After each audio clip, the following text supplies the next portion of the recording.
Today we're going to cover a case about a woman who dreamt of her own murder. But before we get started, welcome to True Crime with Maneater. If you love all things true crime, including missing person cases, cold cases, and just the strange happenings of the world, you've come to the right place. Be sure to subscribe and turn on alerts so you never miss video upload. Let's get started.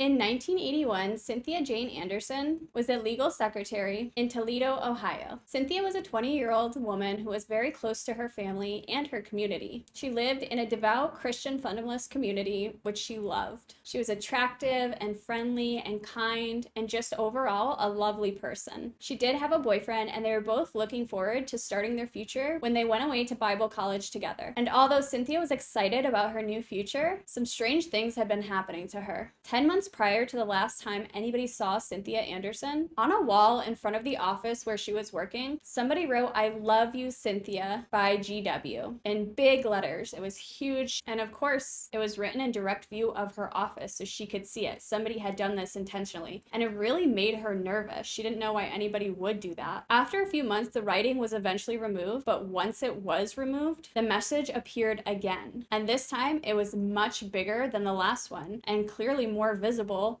from her office. And that's when an unknown caller began to harass her. And as this caller keeps harassing her, and it's obviously making her very uncomfortable, she does tell her coworkers. And her office took this very serious. They feared for her safety as well. So they told her to keep the doors locked at all times, even during normal business hours, and they installed a buzzer on her desk. And then a day before she disappeared, a client had come in to pay a legal bill, and as Cynthia is helping this person, she answered the phone and immediately hung up. And the client would say she looked horrified. She looked terrified for her life. She was scared. And the client, of course, was concerned. They asked her, "Are you okay? Is something wrong?" And Cynthia just replied that she was fine and that somebody had been calling the office recently. And when that client would leave, he really felt something serious was happening, so he did call the police and he requested that they check on Cynthia. And then on August 4th of 1981, Cynthia went to work as normal around 8:30 a.m. And she usually worked those morning hours by herself, so she was alone typically when she went to work. And the last time anybody really had seen her, witnesses had recalled, it was about 9:45 a.m. Around noon, when the lawyers arrived, they noticed there was no sign of Cynthia anywhere, and there was no note on the door, which if she had to leave to do something, she would always leave a note telling them that she'd be right back. They noticed the lights were on, the door was locked from the inside, and when they came in, they smelled nail polish remover. It was pretty heavy in the air. The phones hadn't been placed on hold, which she usually did if she was leaving, and the romance novel she had been reading was actually left open on her desk.